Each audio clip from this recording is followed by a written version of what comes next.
Caballeros, estaremos dando inicio a nuestro programa. Solicitamos ocupen sus asientos.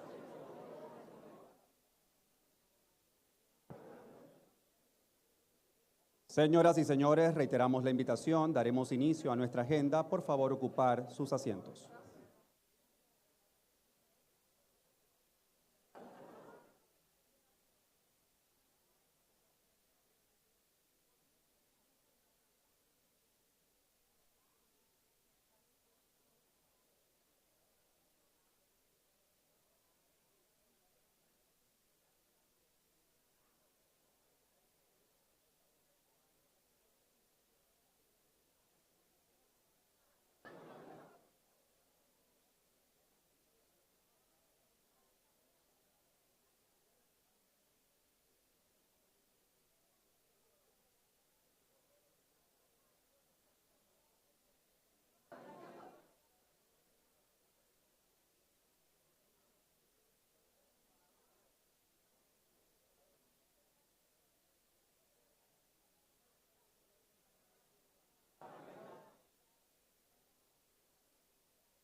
Bienvenidos a la Conferencia Anual de Ejecutivos de Empresa, CADE 2026, organizada por la Asociación Panameña de Ejecutivos de Empresa, APEDE.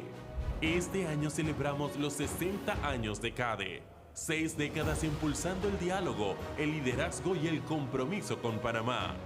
Desde 1966, CADE reúne a quienes creen en la democracia, la libertad, la ética y la educación como pilares del desarrollo nacional. Agradecemos a patrocinadores, aliados estratégicos y participantes por hacer posible esta gran celebración. 60 años después, el propósito sigue intacto: unir liderazgo y visión para construir un mejor Panamá. Bienvenidos a CADE 2026.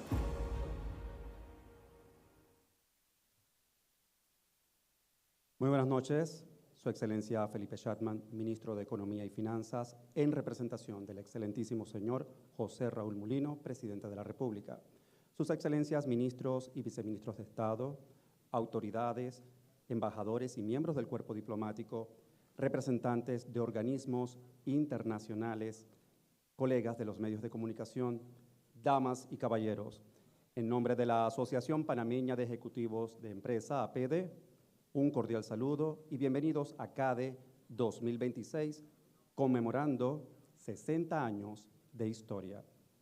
Antes de continuar con el desarrollo de este acto, APEDE desea rendir un respetuoso homenaje a dos figuras que dejaron una huella profunda en esta organización y en el desarrollo del país, en memoria de quienes en vida dirigieron la organización y contribuyeron a su fortalecimiento: don Roberto Mota Alvarado y don Luis H. Moreno, recientemente fallecidos. Les invitamos a ponerse de pie y guardar un minuto de silencio.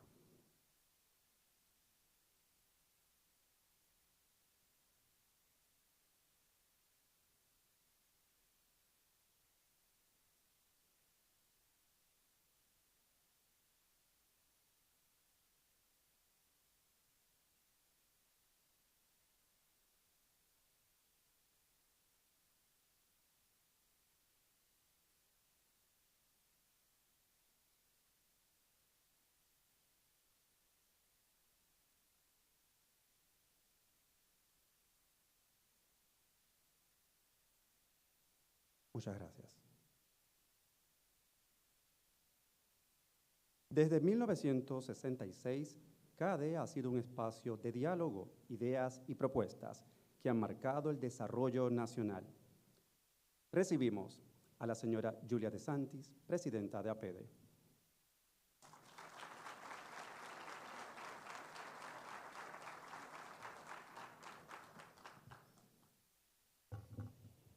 Muy buenas noches. Ha llegado el día después de mucho tiempo de estar soñando esto. Primero me acojo a los saludos protocolares, pero estoy muy contenta de ver tantas caras conocidas y queridas en la noche de hoy. Esta noche no es una inauguración más. Estamos aquí para celebrar 6 décadas de una conversación ininterrumpida con el destino de Panamá. CADE cumple 60 años de ser la brújula intelectual de nuestra nación. Voy a hacer un pequeño resumen de todos los CADEs, porque yo creo que es relevante saber nuestra historia y lo que nosotros hemos hecho por nuestro país. Y los que somos apedianos, que tenemos el lema, el orgullo de pertenecer, sentirnos orgullosos de quiénes somos y hacia dónde vamos. Todo comenzó, como acaba de decir José, en 1966, bajo la presidencia de un hombre cuya visión aún nos guía, don Guillermo Vilifort. Él entendió que Panamá necesitaba una reunión cumbre, un foro de debate intelectual donde los sectores públicos y privados colaboraran para influir en el rumbo del país. Al mirar hacia atrás, vemos que los grandes cimientos de nuestra modernidad pasaron primero por estas mesas. En economía y finanzas fuimos nosotros quienes, entre 1968 y 1969, sentamos las bases para el mercado de valores. En 1970 impulsamos los incentivos a la exportación y en 1972 reafirmamos nuestra identidad como centro financiero internacional.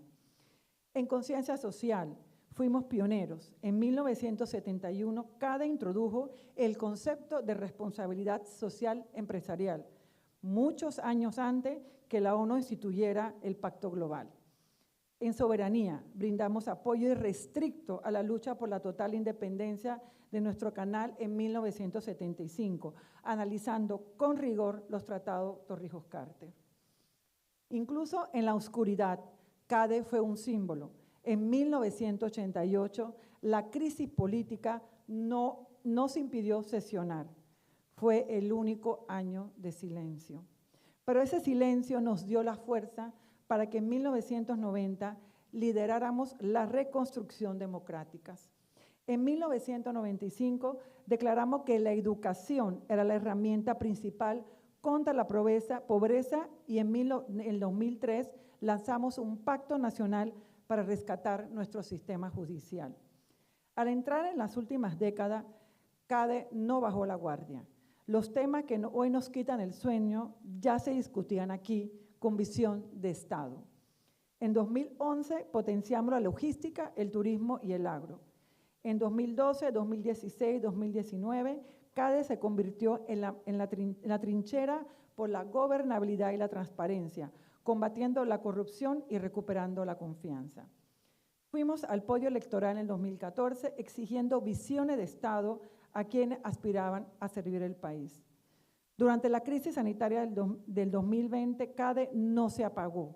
Sesionamos virtualmente bajo el tema Liderazgo y Acción. Y en 2021 reimaginamos el país bajo la premisa de que la transformación es la vía. En los años más recientes hemos abordado con urgencia la productividad para combatir la pobreza y la integración regional. Y apenas el año pasado nos adentramos en la frontera de la innovación y la inteligencia artificial, analizando cómo la tecnología debe estar al servicio de la transparencia y la competitividad. Esta trayectoria nos demuestra que los ejes de CADE son constantes y consistentes: gobernabilidad, competitividad, innovación y capital humano. Ese es nuestro ADN. Panamá ha dado un paso estratégico al firmar un memorándum de entendimiento con la OCDE, un hecho que debe interpretarse como una decisión estratégica orientada a fortalecer la institucionalidad, elevar los estándares y consolidar la credibilidad de Panamá ante la comunidad internacional, abriendo una agenda de trabajo que se desarrollará durante los próximos años con acompañamiento técnico, evaluaciones comparadas y recomendaciones basadas en evidencia. Sin embargo, desde APD queremos dejar algo muy claro. No tenemos una postura predeterminada antes del CADE.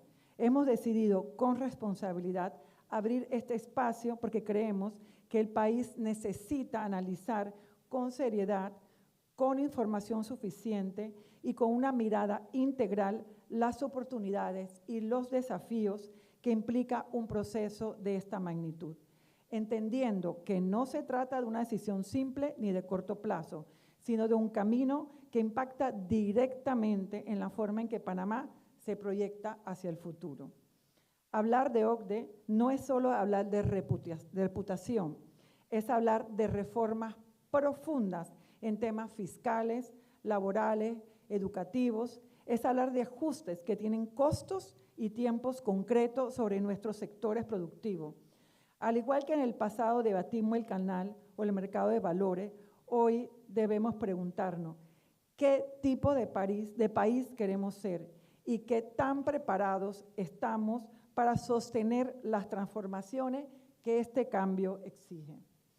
La experiencia internacional nos muestra que estos procesos no son automáticos, ni garantizan resultados por sí solos, que requieren consistencia, capacidad técnica y voluntad política para traducir estándares en resultados reales, entendiendo que la credibilidad en el contexto actual se construye con reglas claras, con instituciones que funcionan y con resultados que generan confianza, tanto a nivel local como internacional.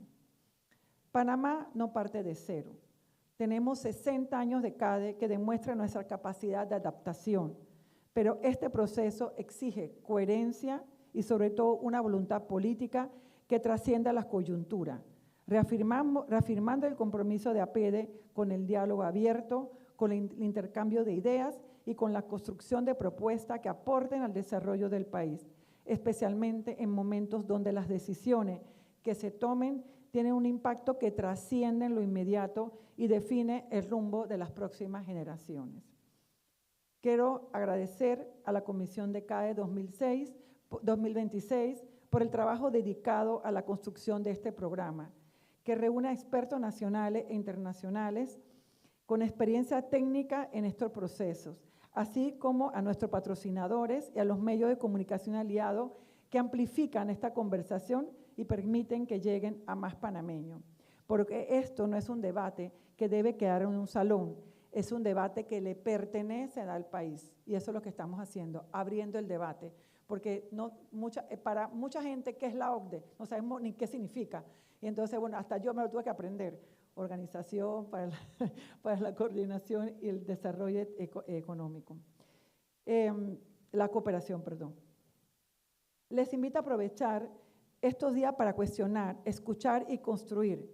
Hagámoslos con la convicción de que el análisis riguroso es el punto de partida para avanzar con certeza. Hace 60 años, un grupo de visionarios decidió que Panamá merecía un foro de altura. Hoy esta antorcha está en nuestras manos.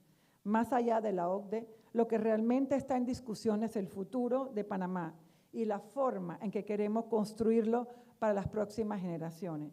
Bienvenidos todos a los 60 años de CADE. Muchísimas gracias.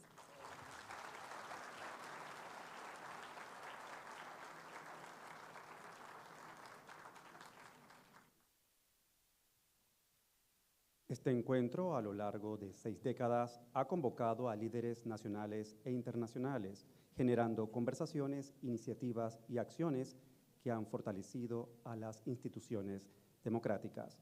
Nos acompaña el señor Carlos Ernesto González Ramírez, presidente de CADE 2026.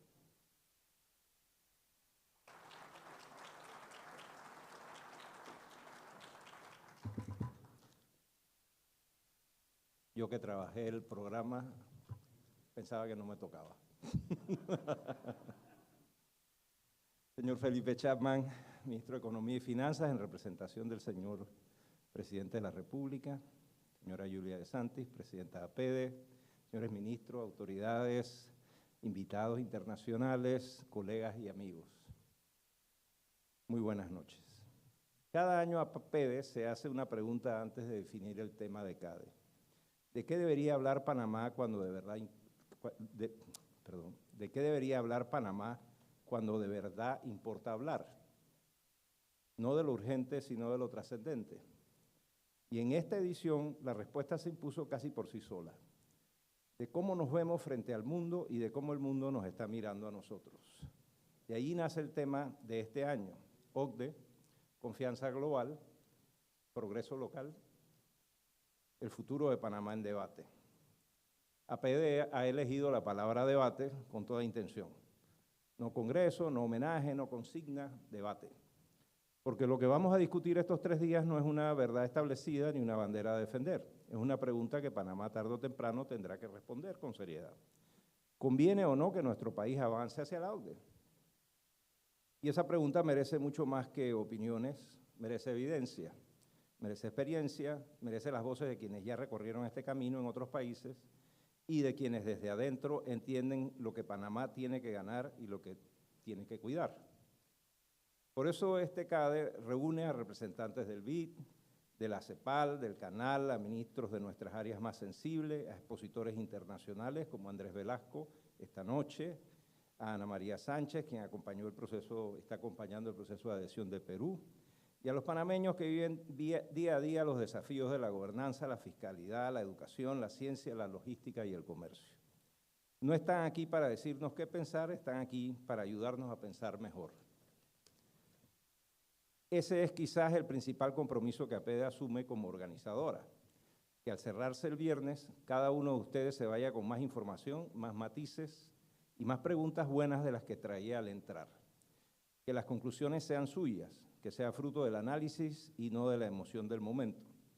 Y, sin embargo, permítanme esta licencia esta noche, sí quiero hablarles de emoción, porque Panamá está parado frente a uno de esos momentos que no se repiten con frecuencia en la vida de una nación. Hemos sido durante décadas puente del mundo. Hemos sabido hacer las cosas bien cuando hemos querido hacerlas bien. Y hoy otra vez el mundo nos está preguntando quiénes queremos ser en la próxima generación. Esa respuesta no la va a dar un gobierno solo, no la va a dar un gremio solo, no la va a dar un sector privado solo, la tenemos que construir entre todos.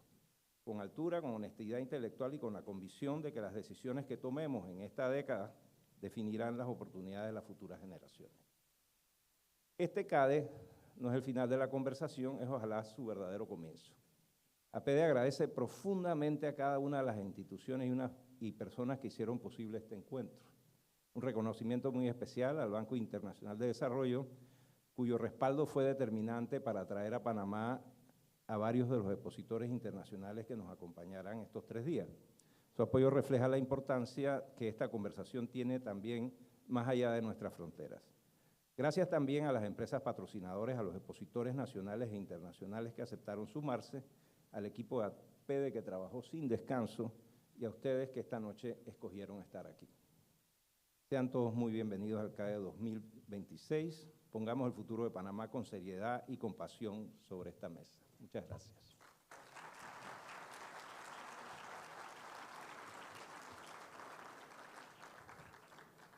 APEDE, a través de CADE 2026, renueva su compromiso de unir voces de alto nivel que nos inviten a reflexionar sobre el camino que debe seguir Panamá.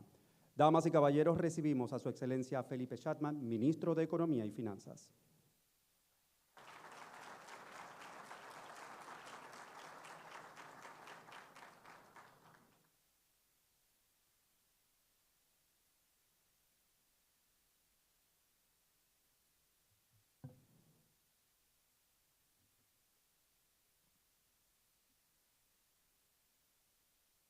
Muy buenas noches. Sus Excelencias que me acompañan, ministros, viceministros, viceministra de Economía, Eida Gabriela Sáiz, Sus Excelencias, miembros del cuerpo diplomático, acreditado en nuestro país. Honorable señora Yulia de Santis, presidente de la Asociación de Ejecutivos de Empresa. Honorable señor Carlos González, presidente de la Conferencia Anual de Ejecutivos de Empresa 2026. Señores de entidades gubernamentales del sector privado, representantes de asociaciones gremiales profesionales, en especial nuestros buenos socios del Banco Interamericano de Desarrollo y de la CAF, que nos acompañan esta noche, damas y caballeros, señores de los medios de comunicación. Es un honor acompañarlos en esta Conferencia Anual de Ejecutivos de Empresa, CADE 2026.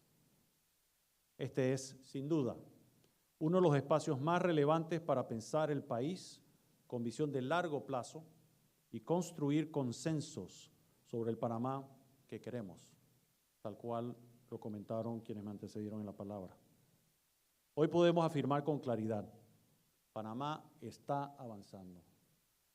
Hemos logrado algo que no es común, combinar crecimiento económico, disciplina fiscal y estabilidad. Esto ha permitido recuperar confianza, fortalecer nuestra posición en los mercados internacionales y sentar bases firmes para el futuro. Pero también debemos ser igual de claros. Este no es el punto de llegada, es el punto de partida. Primero, había que ordenar las finanzas públicas. Sin eso, no hay crecimiento sostenible, no hay inversión, no hay empleo. Hoy estamos viendo resultados, pero sabemos que el crecimiento toma tiempo en llegar a la gente, tiempo angustioso. Y ese es el centro de nuestra preocupación, porque el objetivo no es solo crecer, el objetivo es crecer mejor. Se trata de la gente. Crecer de forma que genere empleos de calidad, mejores ingresos y oportunidades reales para más panameños. Crecer de manera que el bienestar se sienta en los hogares, no solo en las estadísticas. Ahí está el gran desafío. Dar el salto hacia una economía más productiva, más competitiva y más inclusiva. Y en ese camino hemos tomado una decisión estratégica, si bien arriesgada, muy estratégica para el país, que es acercarnos a la OCDE. Este proceso no es un fin en sí mismo, es una herramienta para transformar cómo diseñamos políticas públicas, cómo tomamos decisiones y cómo construimos instituciones. Significa pasar de un modelo basado en evidencia, en datos, en estándares internacionales. Significa elevar la calidad del Estado. Esto implica avanzar en 3 frentes clave. Primero, capital humano, mejorar la educación, la formación y las habilidades para alinearlas con las oportunidades del futuro. Segundo, instituciones más fuertes, mejor coordinación, mayor capacidad de ejecución y decisiones basadas en evidencia. Tercero, reglas claras y estables. Fortalecer la calidad regulatoria y la previsibilidad, fundamentales para atraer inversión de largo plazo. Porque hoy la competencia entre países ha cambiado. Ya no basta con la geografía o la infraestructura. La verdadera ventaja competitiva, tanto lo tengo presente que lo dije con antelación, es la confianza. Confianza en que las reglas se respetan. Confianza en que los contratos se cumplen. Confianza en que hay estabilidad para invertir a 20 años o más. Panamá tiene activos extraordinarios: conectividad, plataforma logística, centro financiero, una economía abierta. Pero en el mundo actual eso no es suficiente. Necesitamos complementar estas fortalezas con instituciones más sólidas, mayor transparencia y una agenda clara de productividad. También debemos enfrentar sin evasivas nuestros desafíos. Más inversión nueva, mayor diversificación económica, más productividad, especialmente en nuestras pymes, que es donde se genera la mayor cantidad de empleo, y una reducción sostenida de la informalidad. Ese es el camino para sostener el crecimiento en el tiempo. El objetivo es claro: consolidar lo logrado y dar el siguiente paso hacia una competitividad global. Y esto no es tarea de un solo actor, tal cual lo mencionó Carlos anteriormente. Requiere al sector privado, a la academia, al gobierno y a toda la sociedad. Requiere diálogo, coordinación y sobre todo una visión compartida de país.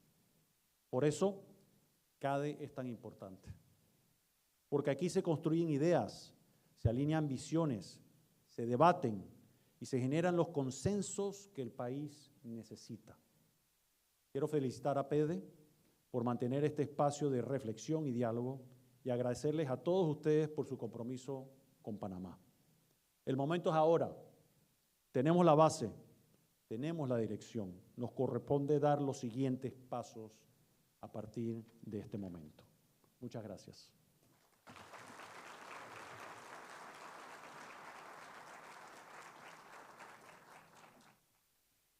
Muchas gracias a usted, señor ministro. Y para resaltar las costumbres y tradiciones panameñas, recibimos al conjunto folclórico Esplendor y Cultura de Panamá.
Fuerte el aplauso.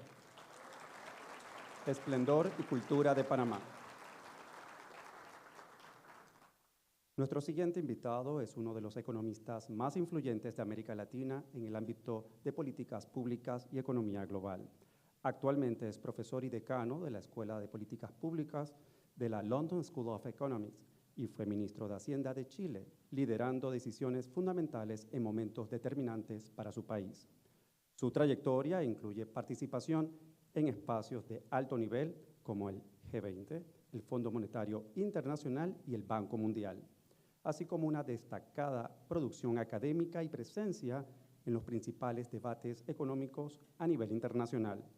Es un referente en la discusión sobre el futuro de las economías y las instituciones en el mundo. Para PEDE y CADE 2026 es un honor recibir al señor Andrés Velasco.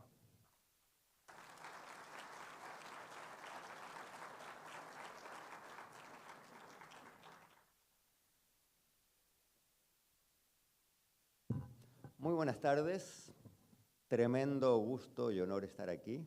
Gracias a los amigos de CADE, a los amigos de la CAF, del BID, por esta invitación. Yo soy de Chile y para un chileno es muy difícil venir a Panamá. No digo porque la conectividad sea mala, al revés, es muy buena. Lo digo porque por décadas mi país fue el país con el ingreso per cápita más alto de América Latina, y hace 7 u 8 años, Panamá nos superó. Ya hasta donde conozco los datos, Panamá sigue ampliando la brecha y mi país se va quedando atrás. No lo digo para estimular ningún tipo de competencia ni de nacionalismo, sino que para tipificar, para simbolizar que este es un país que ha hecho bien las cosas.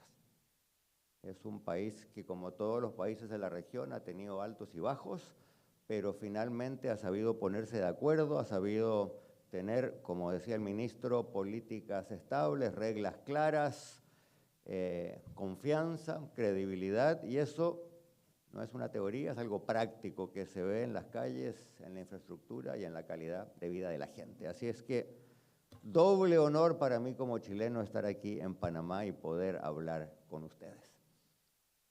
Qué bueno que vayamos a conversar de la OCDE.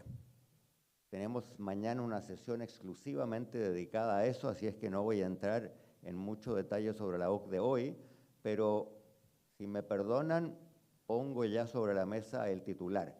Es una muy buena idea estar hablando de la OCDE. Es una muy buena idea porque el mundo que yo les voy a describir es un mundo cada día más inestable. Y por lo tanto, tener buenos amigos, estar en un club de países estables, desarrollados, siempre fue importante, pero hoy día se vuelve más importante aún. Y es también muy importante ser parte de la OCDE, porque en la vida, aunque uno haya hecho las cosas más o menos bien, siempre tiene mucho que aprender. Y hay que aprender de los que saben. Hay que aprender de los que a su vez en el pasado han hecho las cosas bien. Y por lo tanto, ser parte del club de los países más desarrollados del mundo es, ante todo, una oportunidad para aprender, una oportunidad de aprendizaje. Ya les contaré mañana lo mucho que ha sido benéfico para Chile poder ser parte de ese club.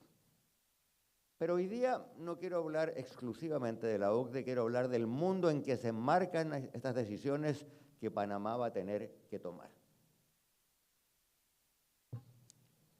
Y les quiero decir desde ya que no es un mundo que se esté volviendo cada día más amistoso. Creo que al revés, se está volviendo cada día más difícil. Tanto es así que yo voy a hablar de un mundo nuevo, que es distinto al mundo que conocimos hasta hace poco. El mundo que conocimos hasta hace poco era un mundo en que los países cada día se integraban más, en que no había un orden legal internacional perfecto, pero había un esbozo de reglas que algunos países más o menos seguían, y había un país, Estados Unidos, que era el garante de esas reglas. No voy a decir que Estados Unidos siempre se portara bien, pero más o menos actuaba como el garante de las reglas. Y ese era un periodo de globalización. No sé si me gusta tanto ese esa etiqueta, pero ustedes saben a qué me refiero. Un país como Panamá, un país como mi patria, Chile, nos integramos cada día más al mundo. Cosa que, como primer titular, evidentemente fue bueno. Dado que estamos en la época de la inteligencia artificial y todos tenemos que aprender a usarla, yo le pregunté a ChatGPT o GPT cómo diablos era ese periodo. Que me diera no una cifra ni mucha prosa, sino que un cuadro. Y ahí lo tienen. Mucha gente comerciando, dándose la mano, y un águila vigilante y más o menos amistosa el águila, no está claro. No sé si me gusta mucho la estética de ChatGPT, pero bueno, como dicen los gringos, you get the point, ¿no?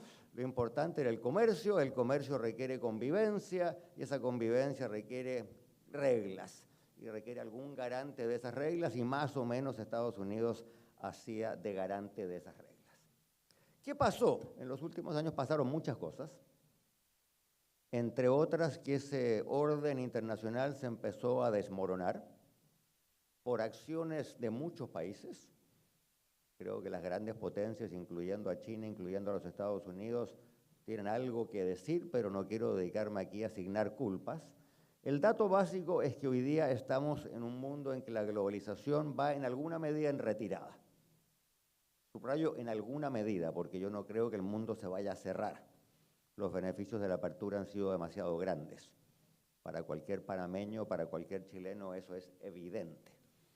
Cuando yo era niño, los chicos no tenían zapatos. Hoy día todo latinoamericano de cualquier edad tiene zapatos porque en alguna medida los pueden comprar hechos en China por $10, cosa que hace 30, 40 o 50 años no era posible. Sin embargo, el énfasis en la creciente apertura va decayendo. Y estamos hoy día en un mundo total y completamente nuevo, en que más que la apertura nos preocupa la seguridad. Nos preocupa la defensa, nos preocupa lo que algunos están llamando la geoeconomía y geopolítica. Y para no perder la costumbre, le pregunté a ChatGPT cómo era el mundo ahora y ahí tienen ustedes lo que me mostró. El oso siempre un poco más chico porque no hay que olvidarse que el PIB total de Rusia es más o menos el PIB total de España. Desde el punto de vista económico no es una potencia. Desde el punto de vista militar, lamentablemente sí lo es. En el mundo anterior, en el mundo de la globalización, el norte era esencialmente el crecimiento. El norte era más o menos eso. No en todos los países la flecha apuntaba hacia arriba. Hay varios países en América Latina en que la flecha ha apuntado al costado, ha estado más bien horizontal. Hay un par de países en que la flecha ha apuntado derechamente hacia abajo, pero en todo caso, digámoslo así, en alguna medida la economía mandaba y la política se ordenaba en torno a la economía. Yo soy de la generación de economistas que probablemente en algún momento teníamos más peso que los políticos. Hoy día creo que los políticos tienen mucho más peso que los economistas. Para bien o para mal, no lo sé, ustedes me dirán. Pero la política más bien, la política definida en un modo amplio, la política de las decisiones, pero también la geopolítica, la seguridad, es la que manda. Y más o menos el mundo hoy día se ve así. Es decir, lo que le preocupa a casi todos los países es no encontrarse en una situación desprevenida, en una situación peligrosa, que puede tener muchas aristas y voy a meterme en detalle en alguna de ellas, pero desde que nos invada el país del lado, como le pasó a Ucrania, hasta que se nos agoten las mascarillas y no tengamos insumos en los hospitales durante la pandemia. Desde lo más brutal hasta, si ustedes quieren, lo más trivial, no tener una mascarilla. Esa gama de riesgos que en alguna época parecía secundario, problemas que más o menos se arreglaban solos porque el mercado nos traía mascarillas y teníamos la ilusión de que la globalización significaba que éramos todos amigos y que por lo tanto la violencia y las guerras iban en retirada. Bueno, esa ilusión me temo que se acabó. Yo vivo en Gran Bretaña, que es un país al borde de Europa, Los ingleses no están muy seguros si quieren ser europeos o no, pero eso ya es otro asunto.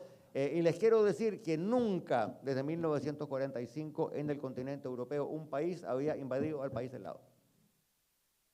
Y en América Latina esto lo vemos como un poco lejos, pero si uno vive en Londres, Kiev, la capital de Ucrania, está a 2 horas y media de vuelo. Yo el otro día le decía a unos amigos chilenos que si yo vivo en Londres, los rusos están en el sur de Perú. Y si uno vive en Berlín, Kiev está a 1 hora y media. Es decir, los rusos están a la vuelta de la esquina. La sensación de que el mundo se volvió más frágil. Aquí en América Latina tenemos la suerte de que estamos un poco lejos del mundo. Históricamente ha sido un problema, hoy día parece que es una ventaja, no lo sé. Pero claramente el entorno mundial cambió radicalmente. ¿Qué significa esto de la seguridad geoeconómica? Pongámosle un poquito de contenido, porque no se explica solo. Primero, tiene que ver con seguridad física. Ya lo decía yo, si algún momento pensamos que el mercado y el comercio acababa con las guerras, bueno, eso también lo pensaban hace un siglo, en 1914, y después vino la Primera Guerra Mundial, que en ese momento acabó con la ilusión de que el crecimiento y el mercado acaban con las guerras. Pero si esa lección se nos había olvidado, bueno, tenemos hoy día que recordarla. Hoy día, básicamente, los países están preocupados de su seguridad física. Ya les di el ejemplo de Europa, pero no es el único ejemplo. El otro gran foco, evidentemente, de potencial actividad bélica o al menos de tensiones es el Mar del Sur de la China y el foco es Taiwán. Veremos qué pasa, cuáles son los precedentes que eso haya sentado. Y además, por supuesto, el Medio Oriente, el lugar en que siempre hay conflictos bélicos, ha pasado de una guerra fría a una guerra que no tiene nada de fría y que no tenemos la menor idea cómo va a terminar y cuándo va a terminar. Pero la defensa no tiene solo que ver con tanques y aviones y drones, tiene que ver con lo que hoy día garantiza la defensa, que es básicamente la tecnología. Y lo que los países están descubriendo hoy día es que la tecnología es casi más importante que el tanque o el avión o el misil. ¿Por qué? Porque el tanque o el avión o el misil depende de la tecnología. Por ejemplo, los ejércitos europeos han despertado y se han dado cuenta que todos sus aviones de caza y de combate operan con tecnología de los Estados Unidos.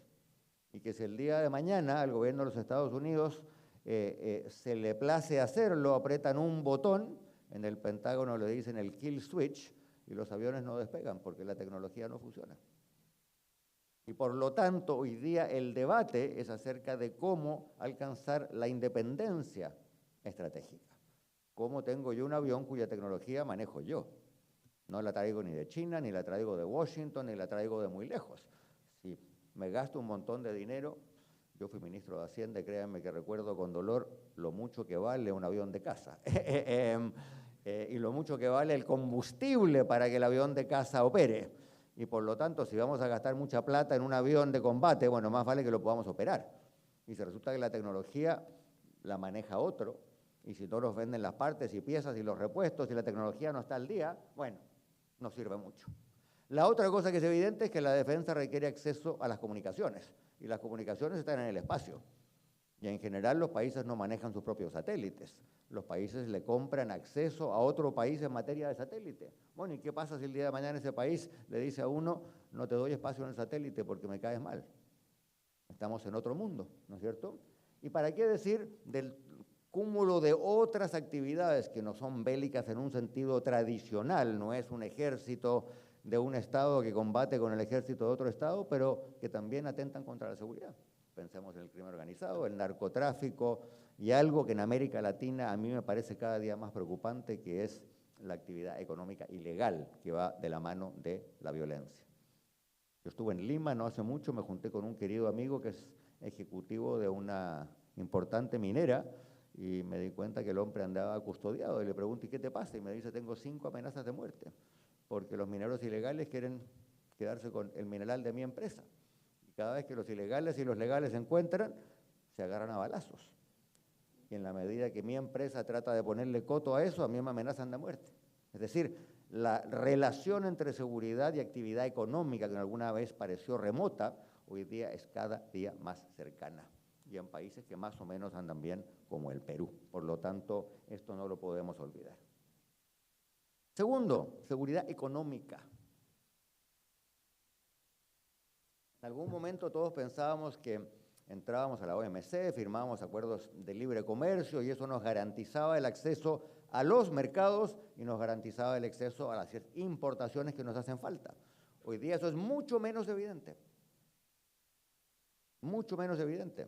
Canadá y México firmaron un acuerdo de libre comercio con los Estados Unidos y un día se despertaron y se enteraron que les habían puesto un arancel que era completamente ajeno al espíritu y la letra del tratado. Y ahí está. Están tratando de ver, bueno, cuándo se aplica, cuándo no se aplica. La Unión Europea absolutamente lo mismo. Los europeos pensaron que tenían un acuerdo. Muchos países pensaron que tenían acceso garantizado, por ejemplo, a ciertos minerales críticos que China vende. Y China hace 6 meses dijo, no se vende un mineral crítico sin que el gobierno lo autorice.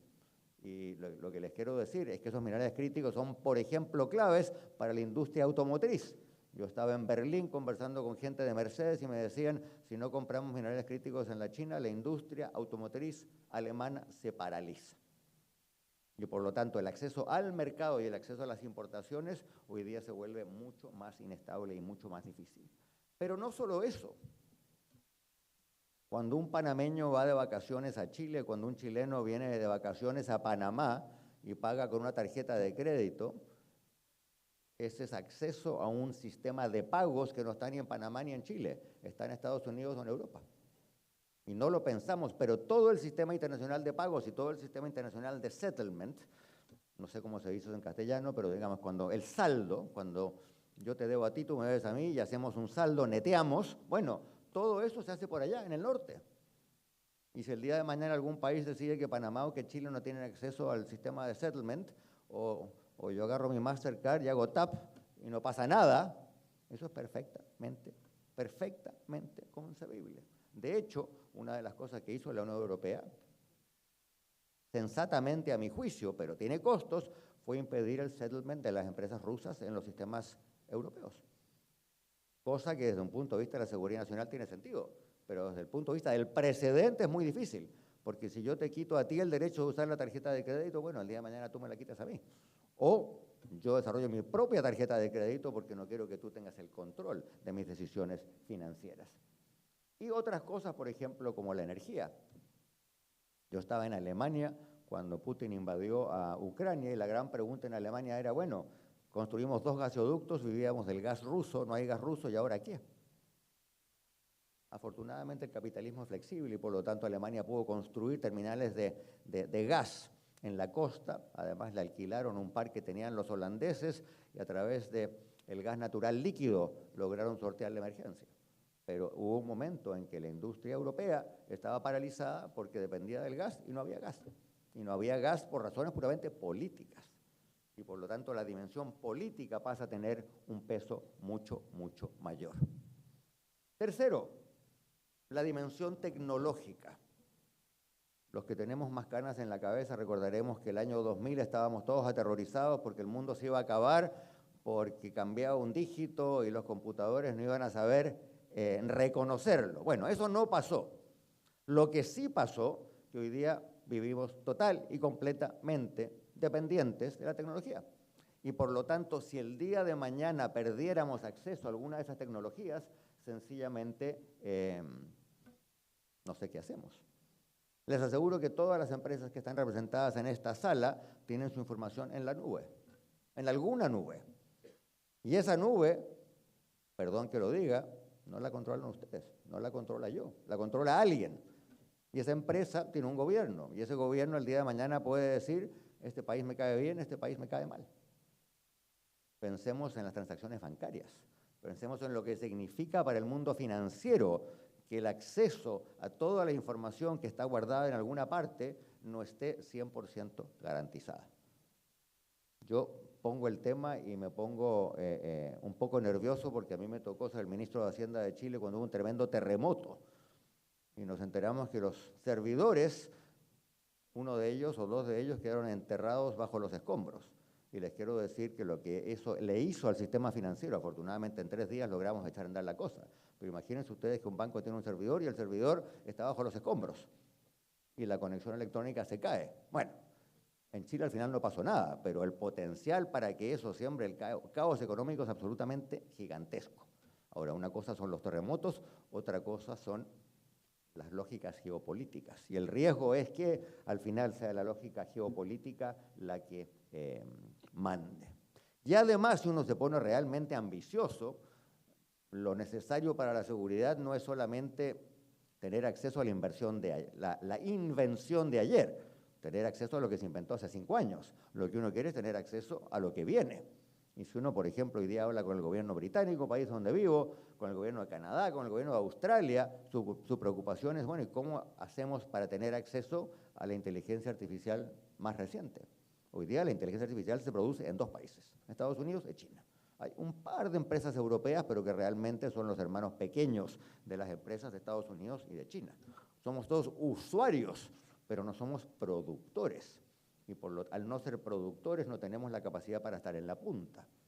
Para la inmensa mayoría de las aplicaciones eso no importa. Yo le pago a Google, le pago a OpenAI, compro el servicio, lo adapto a mi empresa y ahí se acabó. Pero el día de mañana podríamos quedar fuera de las tecnologías de punta. Y eso también tiene un tremendo costo potencial. Ahora ustedes me dirán, esto es teórico, es futuro, es eventual. No, les quiero decir que eso está ocurriendo ya. En este momento el debate económico en Europa, que es un debate empresarial, no es un debate académico, es quién va a hacer los armamentos y cómo se va a financiar. Porque lo que Europa no tiene hasta el día de hoy es una industria de la defensa compartida.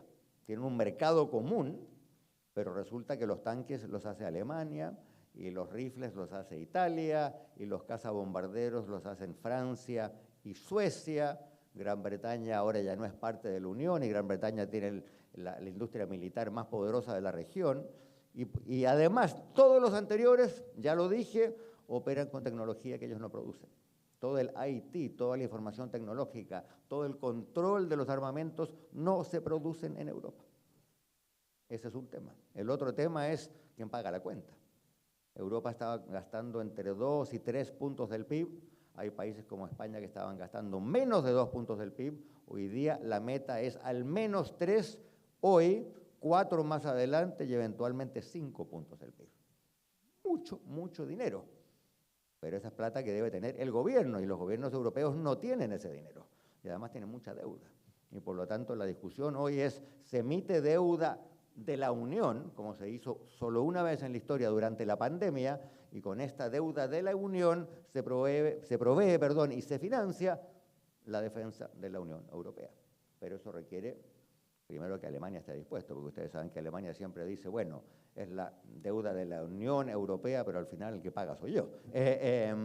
Y hasta el momento los alemanes habían puesto el pie y decían, no, deuda conjunta, no señor. 750.000 millones durante la pandemia no se vuelve a hacer. Post-invasión de Ucrania, los alemanes empezaron a decir, quizás no sea tan mala idea. Y por lo tanto vamos a ver un salto en la deuda europea, vamos a ver un salto en la producción militar europea, y vamos a ver, espero, una coordinación creciente. Dicho sea de paso, para la gente que está en el mundo de las inversiones en esta sala, les quiero decir que los fondos de inversión en este momento, el 80% del tiempo lo dedican a pensar cuáles van a ser las empresas ganadoras. ¿Qué empresas en Europa tienen tecnologías de punta que pueden ser los depositarios y receptores de este mayor gasto? Yo sé que esta no es una buena noticia, pero las buenas noticias o malas noticias son noticias. Este es el mundo en que vivimos y por lo tanto creo yo hay que hacerse el ánimo que la cosa es muy distinta a lo que anteriormente fue. Ahora, ¿cómo le pega esto al mundo? Creo que hay 3 tipos de países. Primero, los países grandes democráticos, avanzados, no grandes, ustedes me dirán, Suiza no es grande, no, pero tiene un PIB grande. Los países que importan para la economía mundial. Estos países hoy día se quedaron sin socios. Miran para un lado, están los Estados Unidos, que ya no los quiere tanto, miran para el otro lado, ven una Rusia amenazante, miran hacia el sur y al este y ven una China que no es un país democrático, y la pregunta es, bueno, ¿quién es mi amigo? ¿Quién es mi socio? Y lo que se está empezando a gestar, pero creo que es un primer paso tímido, falta mucho todavía, es una nueva alianza entre estos países. Y si alguno de ustedes vio el gran discurso del primer ministro de Canadá, Mark Carney, en Davos en febrero de este año, que fue los discursos en Davos, ustedes me imagino varios de los que están aquí han estado presentes, discurso de Davos sinónimo discurso aburrido, porque la gente en Davos tiene un gran talento para decir lo obvio. La gran excepción fue Carney, que dijo algo que todos sabíamos pero que nadie quería decir. Dijo, oigan, el mundo que conocíamos se acabó y el mundo que viene es un mundo mucho más difícil. Y después usó una metáfora que me gustó mucho, dijo, no sé si en español se entiende bien, dijo, si uno no está sentado en la mesa, va a terminar en el menú, es decir, se lo van a comer. Y por lo tanto lo que Carney quiere conseguir es que estos países estén sentados a la mesa. Hoy día no están sentados en la mesa. La verdad es que no están sentados en la mesa. Las grandes decisiones no pasan por aquí. Ahora, estos países juntos, básicamente la Unión Europea más las otras democracias avanzadas, tienen un PIB más grande, bastante más grande que Estados Unidos. Solamente la Unión Europea más Reino Unido, Noruega y Suiza tienen un PIB mayor que Estados Unidos. Y si le añado Japón, y le pongo Corea, y le pongo Australia, y le pongo Nueva Zelanda, son más grandes que Estados Unidos, son más grandes que China. Y por lo tanto el potencial económico de este bloque es muy grande, pero evidentemente son muchos países disímiles. Y coordinarse y ponerse de acuerdo, ya sea en defensa o en otras cosas, va a ser bastante difícil. Después están los países emergentes grandes, sistémicos. Ustedes no se ofenderán si digo que ni Panamá ni Chile son grandes y sistémicos, ¿no? Eso lo aceptamos. Y están los que no son muy grandes, pero tienen mucha plata, como Arabia Saudita. Y creo que en esta categoría de nuestra región solamente hay dos, México y Brasil. Y estos países van a tener que decidir quién es su amigo.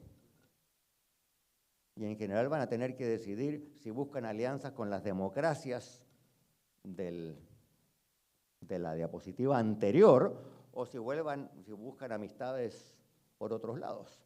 Por ejemplo, un país como Brasil va a tener que decidir si su ancla son las democracias occidentales u orientales, como Japón, o su ancla son los BRICS.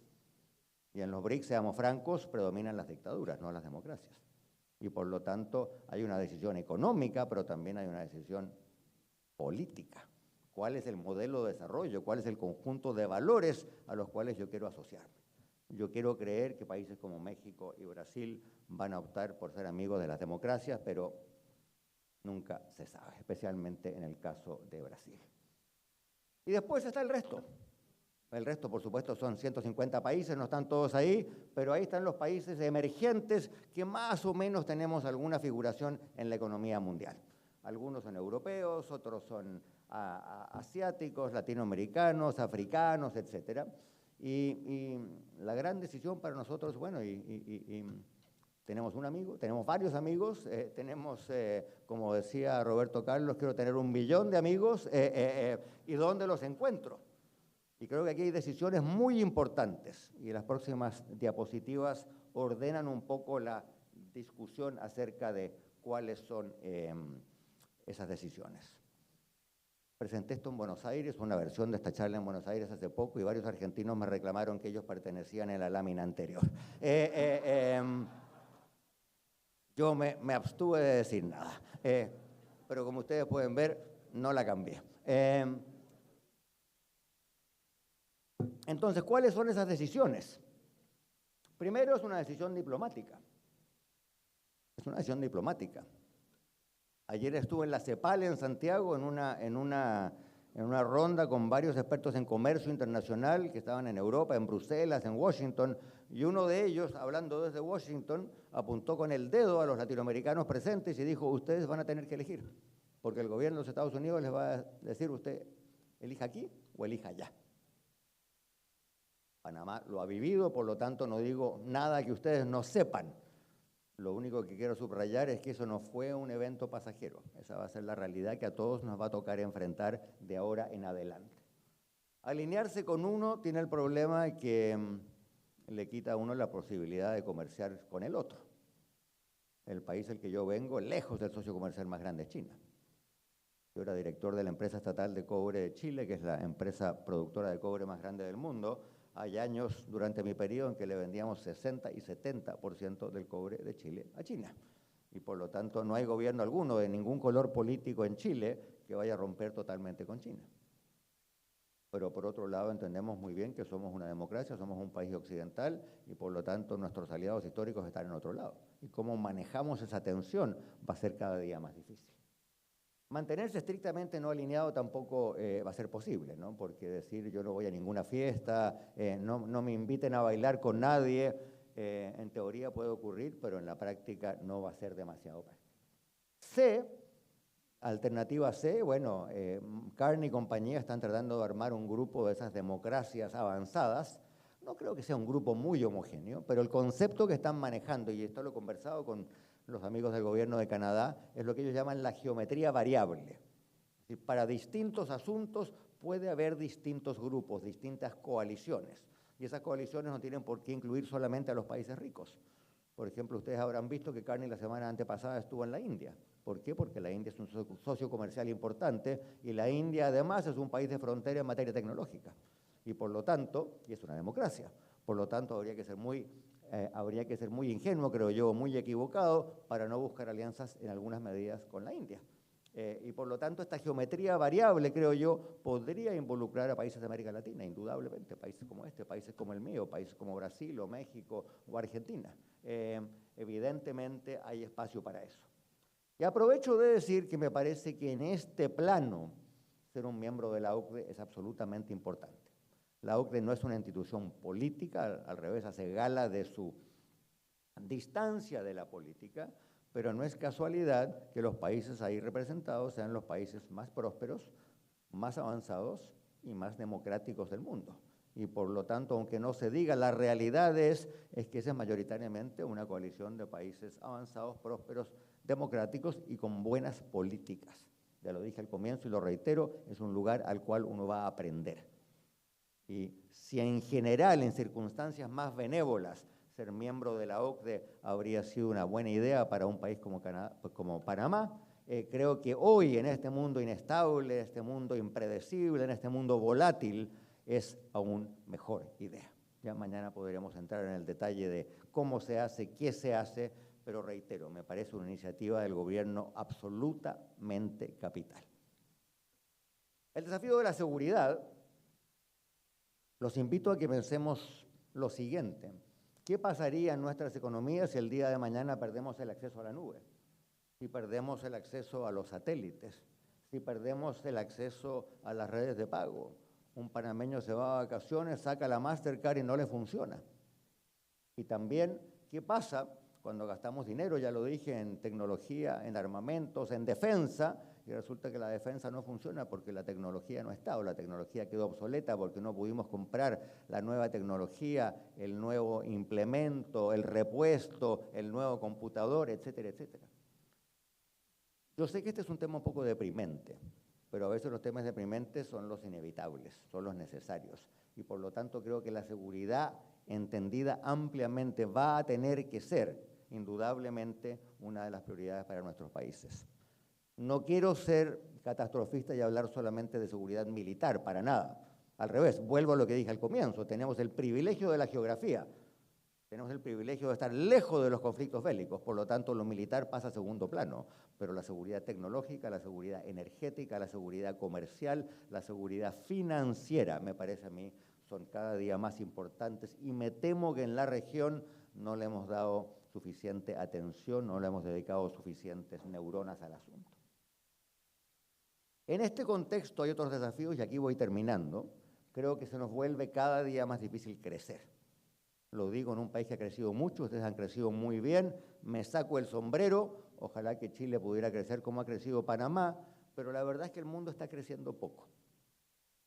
El mundo está creciendo más de lo que uno podría haber creído, dada la mala política y los riesgos geopolíticos. Si a mí hace 2 años me hubieran preguntado cuánto va a crecer el mundo en este clima político, habría dicho no va a crecer mucho. Y está creciendo algo más de lo que uno pudo haber supuesto, pero igual, la única economía avanzada que crece regularmente más de 2% al año es Estados Unidos.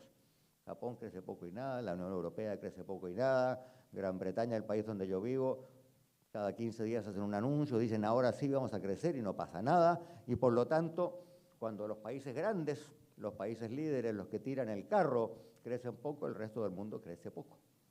China crecía en alguna época al 10, después crecían al 7, después crecían al 5, hoy día China crece al 4, 3,5. Y hay gente que dice que incluso si las estadísticas fueron algo más transparentes, las cifras más cercanas al 3. No lo sé, pero el punto es que el mundo en que China crecía al 8 o al 9 o al 10 y tiraba el tren del crecimiento del mundo se acabó. Y en América Latina, fuera de Panamá, fuera de la República Dominicana, fuera de un par de países más como Paraguay y Uruguay, la verdad es que la trayectoria del crecimiento ha sido una gran desilusión. Los países han crecido poco y nada. Y los países que en alguna época crecimos mucho, la Alianza del Pacífico, México, bueno, México nunca creció demasiado, pero Colombia, Perú y Chile en alguna época, en décadas pasadas, crecían mucho, crecían como Panamá o más que Panamá. En los últimos 10 años hemos crecido poco y en este entorno internacional se vuelve más difícil aún. Entonces, si el crecimiento siempre debe ser una preocupación, me parece a mí que hoy día se vuelve una preocupación más urgente. Hay que ponerle más neurona, más atención a cómo hacemos para innovar y asegurarnos que vamos a crecer. Y lo que hemos aprendido en los últimos años, ¿quiénes son esos señores? Me preguntarán ustedes, son los premios Nobel más recientes que se dedican al crecimiento. No quiero hacer una reflexión académica aquí, pero lo que hemos aprendido de estos señores es que el crecimiento es un asunto más complejo de lo que pudo parecer. En alguna época el consenso de Washington hace 30 años nos decía, muchachos, estabilicen la economía, bajen los impuestos, estabilicen el tipo de cambio y ya, el crecimiento viene. Lo que aprendimos en 35 años es que muchos países hicieron eso. México, por ejemplo, estabilizó la economía desde el año 94, que México no tiene una crisis como la del tequila y sin embargo México crece poco y nada. Porque el crecimiento es un proceso complejo, es un proceso que más que un proceso es un ecosistema en que hay insumos del sector privado, que es el actor central, pero que también requiere de reglas del gobierno y de insumos del gobierno, infraestructura, por ejemplo, y que esos insumos son muy específicos a los sectores. No basta con decir hago un puente, no basta con decir mejoro las escuelas. Hay insumos especializados para cada sector, por ejemplo, las finanzas, por ejemplo, el turismo. Y hay gobiernos que tienen la capacidad estatal para entregar esos insumos y otros que no. Y por lo tanto hay que pensar con cuidado en ese ecosistema de crecimiento que hoy día es más frágil que nunca. Y termino, la verdad que estoy terminando de modo muy pesimista, pido perdón por anticipado, pero dado que ahora nos van a dar un trago, ahí se nos va a subir el ánimo, menciono al menos otras 4 cosas que si ustedes quieren despertar agitados a las 4 de la mañana, piensen en esto. Primero, no sabemos qué va a pasar en el Medio Oriente. Cada 5 días se anuncia un alto al fuego y al día siguiente se acaba. Les voy a decir una cosa, lo que sí aprendimos, creo yo, es que en alguna época, hace un mes o 2, suponíamos que la guerra se acababa cuando Estados Unidos lo decidía. Cuando Estados Unidos decía, se acabó, me voy a casa, la guerra se acababa. Eso no va a ocurrir, porque demasiados actores en el vecindario que se dieron cuenta, como dicen en mi país, que también tenían velas en ese entierro. Y un país, Irán, descubrió que tiene un inmenso poder económico por la vía del control del estrecho. Y por lo tanto la guerra no se acaba cuando un actor lo decida, la guerra se va a acabar cuando todos los actores lo decidan, y eso no va a ocurrir mañana. Segundo, una película muy conocida para los macroeconomistas, cuando hay un salto en el precio del petróleo, hay un shock de oferta negativo, también hay un shock de inflación, que no tiene que ser duradero, pero que para evitar de que sea duradero, es probable que empiecen a subir las tasas. Y cuando empiecen a subir las tasas en una economía que es frágil, podríamos estar en un escenario de estanflación. Y de nuevo, los que tenemos canas en la cabeza, recordamos que la gran estanflación en Occidente ocurrió ¿cuándo? Otra crisis en Irán a partir de 1979. La crisis petrolera y la gran stagflation en los Estados Unidos fue post caída del Shah en 1979. Por lo tanto, no sería imposible que algo así vuelva a ocurrir. Siempre hay una crisis financiera a la vuelta de la esquina. Yo como académico me dedico a estudiar las crisis y cuando viene una me pongo muy emocionado, pero el problema es que nunca sabemos cuál va a ser la próxima. Como decía un profesor mío, siempre estamos estudiando la anterior, no estamos estudiando la que viene. ¿Por qué? Porque no sabemos cómo va a ser la que viene. Sabemos que va a haber una, con probabilidad 99% va a haber una crisis financiera en el mundo en los próximos 5 años. ¿Dónde va a surgir? No lo sé. Si hay un candidato hoy, es lo que llaman el mercado privado de crédito de los Estados Unidos, que son préstamos hechos no por bancos que están regulados, sino que por otras entidades privadas, algunas muy respetables como las compañías de seguros, otras un poco más, ¿cuál es la palabra educada? Menos transparentes. El presidente de J.M. Morgan, un hombre que es bueno para acuñar metáforas, dijo que había visto mucha cucaracha en el sector financiero. Y añadió, cuando hay cucarachas en una cocina, probablemente hay más cucarachas detrás del refrigerador que aún no hemos visto. Y por lo tanto hay que estar alerta a la cucaracha. Y finalmente, todos estamos muy contentos porque la inteligencia artificial va a aumentar la productividad, pero convengamos que los precios de las acciones y el boom de la inversión en data centers no tienen precedente en la historia de la humanidad. Y nadie sabe si estos precios de los activos, este nivel de la bolsa de los Estados Unidos es sustentable o no. Y lo que lo hace especialmente frágil es que depende de una media docena de compañías. No es una alza generalizada. En la última semana eso ha cambiado levemente, pero al fin, durante los últimos 3 años, el alza de las bolsas mundiales depende de una media docena de compañías que hoy día representan más de 1/3 del valor de la bolsa en los Estados Unidos. Y por lo tanto, eso es extremadamente frágil. Ha sobrevivido bien la guerra hasta el momento, va a sobrevivir el resto de los shocks que puedan venir, no lo sé. Para no ser tan pesimista, termino con una idea. Frente a esto hay que protegerse. Para protegerse hay que ser miembro del club adecuado. Este país ya es miembro de varios clubes muy buenos. Si además pasan a ser miembros de la OCDE, creo que empezamos entre todos a construir esas barreras que nos protegen en un mundo cada día más inestable y cada día más hostil. Muchas gracias.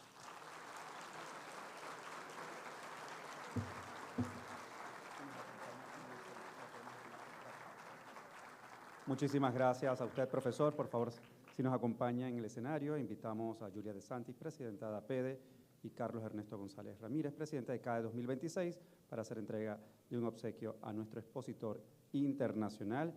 Y con un fuerte aplauso reiteramos nuestro agradecimiento por la apertura. De igual forma, queremos resaltar a nuestros patrocinadores y aliados estratégicos: Banco Interamericano de Desarrollo BID, Copa Airlines, Banco Nacional de Panamá, Banismo, Senacid, Latinex, Banco de Desarrollo de América Latina y el Caribe CAF, Ocean Network Express, AES, Baybank, KPMG, Panam Generating y Arcom. A los medios de comunicación, Telemetro, RPC Radio, ECO, TVN, CERTV, Radio Panamá y La Estrella de Panamá. Fuerte el aplauso para ellos.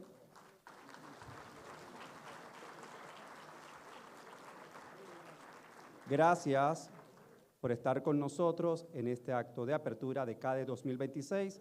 En los laterales de este salón tenemos las estaciones.